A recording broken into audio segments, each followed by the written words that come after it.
Johan, how are you? I'm fine. Oh, from Montreal, I was hoping for a French speaker. No worries. I'm a bit croaky today, so you have to excuse my voice. No worries. Not worry. Nice t-shirt, by the way. Yeah, I thought I'd represent. I know you're going on Yeah. tour with these guys. And actually, I'm from the UK, and Oh, okay. I do know Brady from the group. Oh, nice. Mhm. Okay. I just met him virtually just by email, so I'm looking forward to meet him. Definitely. How's everything in Johan world? UN World is fucking busy because I do own restaurants. And I got one which is for which I'm rebuilding everything, the concept. I'm doing some work and so on. So with the tour coming, the album going being released and so on, I'm like, I have no life, Yeah, really no life at all. So I'm really looking forward to go on tour. It's be refreshing. I know it's gonna be difficult to manage the stuff. Being on the van, but that's the thing I like the most is being on the road. So hopefully everything's gonna happen and we can enjoy the thing with the guys from Conjurer. So you mentioned the new album which just came out, and the reaction from where I've been sat has been very, very positive. How has it felt for you guys? Really nice, honestly, really nice. We were super stressed because for us it was a big leap. I mean, this album, what we've done for it, the way we've written, all the experimentations we've done on that album, we felt like, okay, maybe our core fans won't like it. Of course, there were people a bit pissed, a bit disappointed, but mainly the reactions were amazing, really amazing, and also all the reviews in the press and so on. I wouldn't imagine better reaction so far. Yeah, so obviously you guys have been together quite a while now. Like, I think this is going to be your 17th year together. Yeah, right. Yeah. Like, I listened back to some of the earlier stuff early today, and there's a noticeable change in your sound over time. What do you think are the main things that have improved or changed over the time that you've been in the band? The more you write, the pickier you are with the stuff you do. Sometimes you feel like, okay, writing stuff is fucking annoying because you feel like you already written all the riffs you can do, and you are always thinking like, okay, this one is shitty, you need to find the right direction to reinvent yourself and so on. And also so it's getting more difficult, but hopefully I think you get better ideas because all the bad ones you just throw them.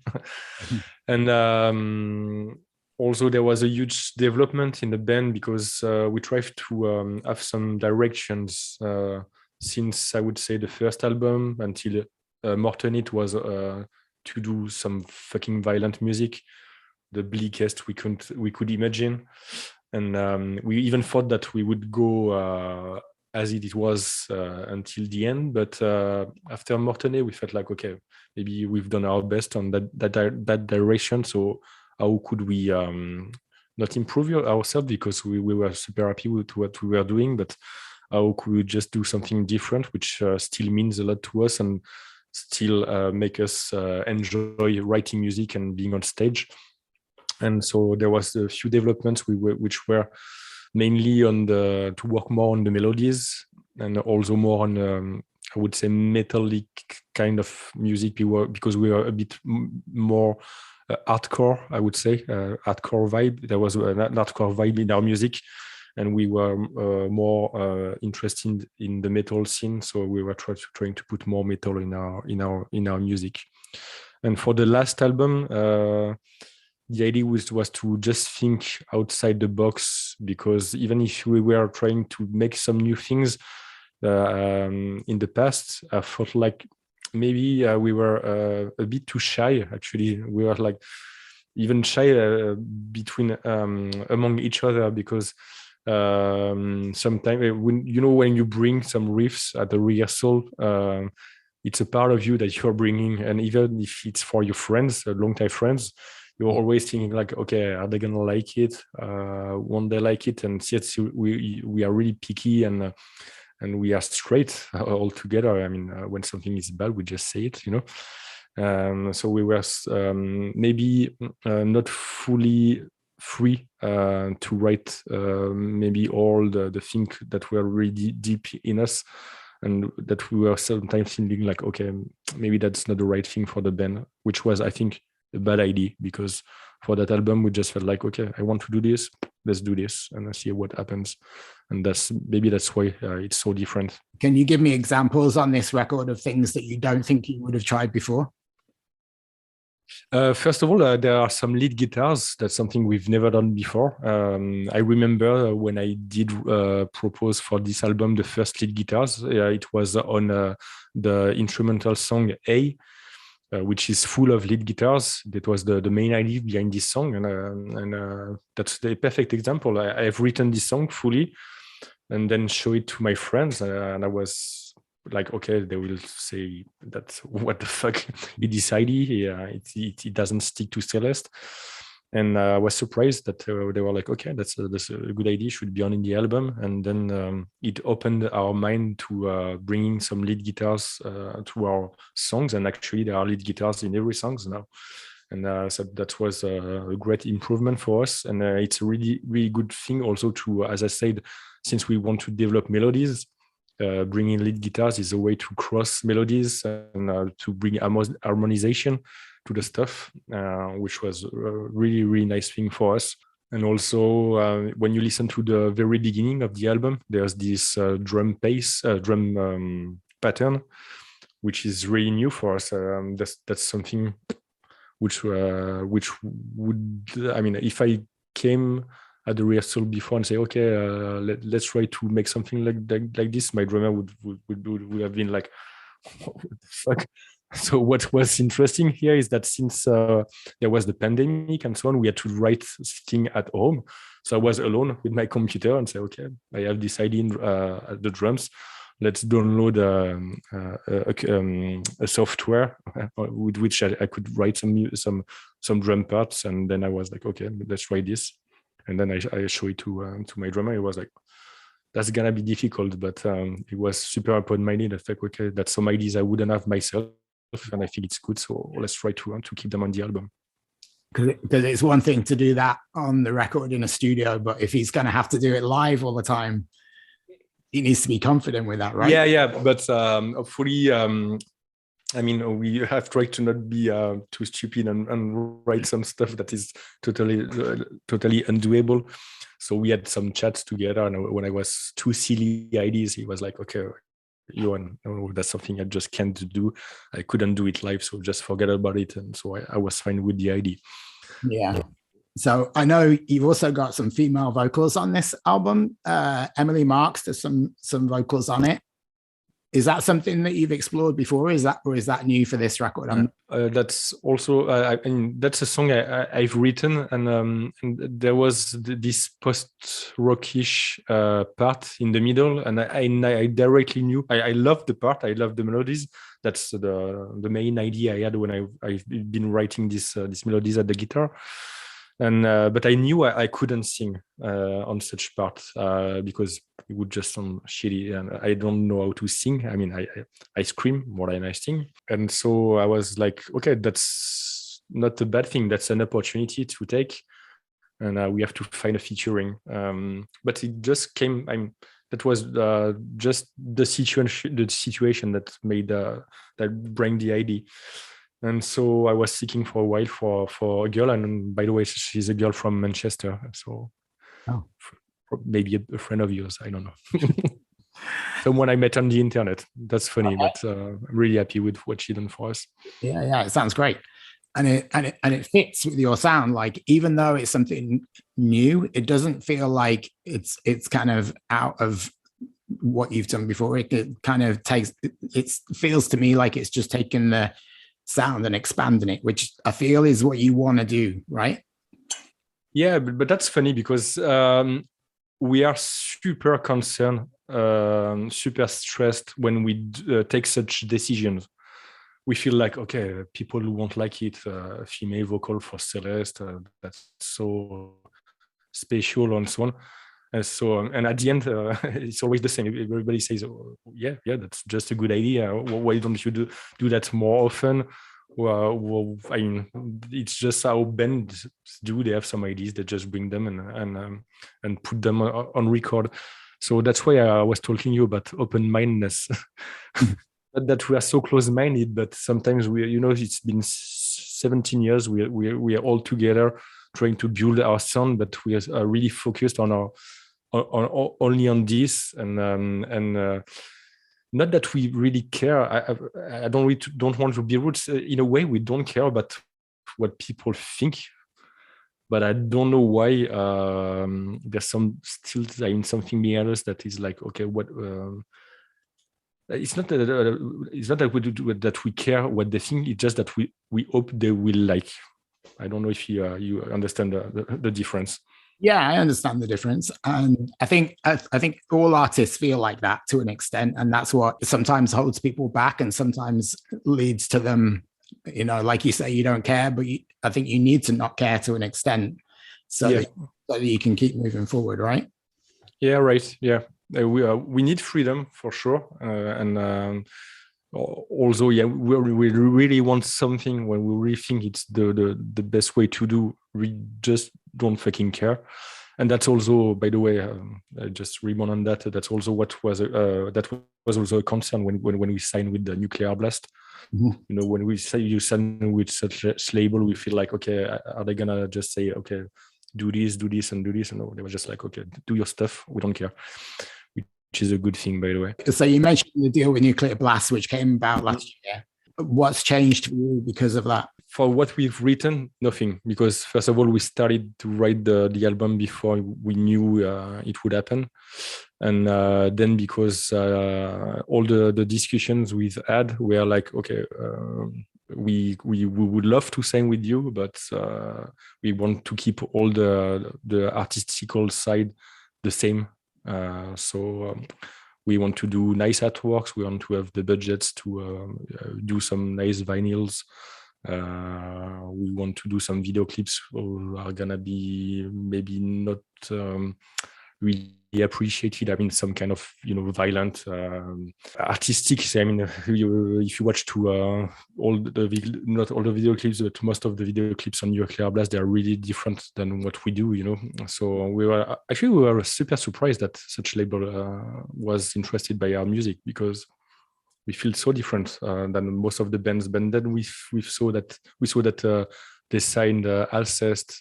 Then we knew they would do Hangman's Chair on all. It's also French bands, by the way. So we felt like that there was some kind of new wave coming in, and we felt like, okay, even if we are still maybe one of the weirdest band in the roster, we are not like so different now that there are these new band coming out. Yeah. And so, yeah, the main idea was to say, okay, that's amazing to work with you, but we won't change a dime. We're still us. The only thing we are open to is to do much more promotion, because we think it's really nice for the development of the band. Not that we want to sell so many records, but we do enjoy being on tour, having some people showing up at our shows. So the best way is to have your music spread as much as possible. Yeah. So you touched on the artwork there, which seems to be a big part of your identity as a band, for sure, and it always has been. And I know that you're a big player in that part of the band. At what point did you decide that you wanted to focus so much attention on a certain style of artwork, and how do you think that's continued throughout the band's development? So yeah, as you said, I do take care of all the art direction. I don't do the pictures myself. I work with photographers, but they are my ideas that I try to develop through the help of the people I'm working with. And to be honest, since the very first day, I had some kind of vision for the band. When we started up, I really didn't know we would last for so long. I'm really grateful for that, by the way. But I was like, okay, music is something, but you can bring many aspects all around the music to make it give you a lot more emotions, to bring interest, and to also I also like when people try to interpret our stuff. I mean, always, to my opinion, what we propose is not only music; it's some kind of art form. So there's the music, there's the artwork, there's the album title, there are the lyrics, and the idea is to make all them stick together and to have an album that is a kind of art piece. And then there's the discography, which is our discography is also an artistic portfolio, you know, and I want everything to make sense all together, you know, because I think it's really interesting. First of all, if a listener can also try to care not only about one album, but about what everything is aside. And so when you see an album cover artwork and you see another one and you feel a link, then you're teased, you know, you want to see what's going on next, or what's happening before, because of course today there are many people discovering us, especially thanks to the help of Nuclear Blast. And I really want them to feel like, okay, I really want to dig in. I like this album. I love this song especially. But so what's behind that? What's the idea? What kind of emotion does it bring me? How do I interpret their stuff? If someone doesn't speak French, there's also still a language by the music and the artwork itself. Mm-hmm. And so I think, I mean, also, sometimes I compare the music as movies. And I don't know if you felt this cinematographic side of Assassin, by the way. Absolutely. And that's definitely something we try to build. And also because we love when people listen to the whole album, because to our opinion, it makes even more sense. The best thing for me is someone who buys the vinyl or the CD, waits for it, put it on a player, take the album, open it, try to watch, check the lyrics, open the booklet, see the pictures, and so on, and try to feel much more things than he would if he would just go on Spotify and just play one song and just then listen to something else. So all that stuff is for the same meaning. Try to make people involved in our stuff. And that visual side even carries through to your live performance, right? Like I've seen the headlamps. Is something that you always do when you play? Yeah. There's gonna be a little bit more for the new set, because we've developed many new ideas, such as video projections, and we are working with the light engineer, which helps us to improve the stuff. But that's still the same idea. I mean, the album is something, and if you like the album, the idea is to bring even the album 2.0 through the live experience. And experience is the word, by the way, because we really want people to come at the show, some kind of just show up, go in front of the scene, lose their mind for 1 hour, and just wake up and say, okay, what the fuck happened? And again, the experience is the thing. I'm really picky. As many guys who do write music and play music, I guess that I'm less interesting to watch some shows, because we're always on the road and we're watching a lot every year. But I would still be interested to see a band live if I know that there's something more than just 4 guys on stage and a few lights, you know. So that's what we try to do too. If you could choose one band to go on tour with that you think their fans would appreciate your music, who would you want to go on tour with? Holy shit. To be honest, I stopped listening to music since a while.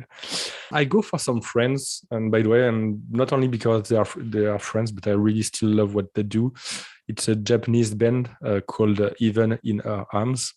I love their melodies. By the way, Catstad, one of the guitar players, they wrote two things that we've put on the album. I think that's why I know the name. Yeah, right. You're right. So yeah, I would definitely invite them. And by the way, we've played with them. It's always so enjoyable to play with them. Okay. Yeah, I was interested to see what you would say, because I kind of, somebody might lump you in with the black metal scene, or No. And I know that that's not really something that you particularly associate with. No. Well, they might try and put you with other French bands, because there are other French bands that we know well who are not a million miles away from your sound, but they're still very different. So I was interested to see who you would come up with, and you surprised me with the answer. So yeah, but you're right in a way. I would say touring with Hangman's Chair or Alceste is something we would love to. We played with Celeste a few times, and it was always pleasant. Hangman's, we know them. We always cross them in the road. They've become friends, and we know. We know we would enjoy being with them. And by the way, we're gonna do. We already have a tour book with them, and by the way, honestly, Conjurer, I didn't know them before, and since I knew we would play with them, I'm playing them on repeat. That's something I really love, and I know by what they write that we have pretty much the exact same musical background. I'm pretty sure they also listen to some hardcore punk rock stuff also, not only metal. Absolutely. Yeah. I'm sure you're going to get on with them really well. So yeah.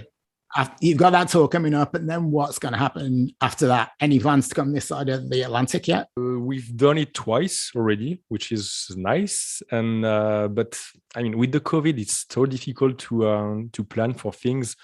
So first of all, we must be pragmatic and a bit safe in our approach, and try to make to book things that are sure. We're never sure right now, but that are many chances to happen. So we are focusing more on Europe first. But to be honest, the next thing we want to do is Southern America, because we've never been there and we love to travel. And the idea at the end of the band is that we've traveled all over the world. So that's one of the things we want to do. And if we do go to the Southern America, there are pretty good chances that we're gonna move to the USA. And of course, we've been in contact many times with people from Montreal and Canada, and that's we've never been here, and that's something we really want to do. Montreal, by the way, and it's not to please you, but we definitely want to come there, because we know we have some French-speaking people who are waiting for us, and also, of course, US and Canada are big markets by themselves, but we know from the Spotify stats that a lot of people from over here is listening to us, so it would be nice to come over here. Yeah, fingers crossed. I would love to see you live. I didn't see you live yet, so fingers crossed. So one last question I wanted to ask you about, and this is a bit different of a question. Do you know the singer Celeste? She's from London. She's started to become quite popular recently. And to be honest, although it's a completely different kind of music, I think that she's really good. Okay. So I'm actually a fan of both. I'm a fan of her, even though they're very, very different. I just wondered, from your perspective, if that's annoying. I just wanted to know if you were aware of her. How do you feel about that kind of situation? Yeah, to be honest, that's super annoying. She was called Celeste Waite first, and we already knew that she existed before. She wasn't that famous. And then she switched her name for just Celeste, which was really pissing. And to be honest, we had some people asked her for us if she could just go back to her first name, Celeste Waite, and she didn't want that. And we were like hoping she would never become famous, and we couldn't be more wrong. She just exploded. What the fuck? But I mean, that's good for her, but it's really, really not helpful for us. But what's funny is that I know that some people are seeking for the girl on the internet, and they are ending on our stuff, and I really like the idea that they're gonna listen to metal. I even have some people who bought our records and felt like, and they wrote a message to us and say, okay, what the fuck is this music? I'm good with that. That's still some good stories to yeah, that's fantastic. I like that idea too. So you never know what might happen. There might be some nice positives that come out of it. And by the way, I don't know if it's still there, but have a look to Last FM, the website, and I know some fans mixed up us on stage and her singing for us. So yes, and it's really, really funny. All right. Well, I wish you all the best with this album. I genuinely love it. I'm a big fan and have been for a long time. And hopefully I'll get to see you play very soon. But enjoy the tour with Conjurer. I'm sure that's going to be amazing. And thanks very much for your time. Thank you so much.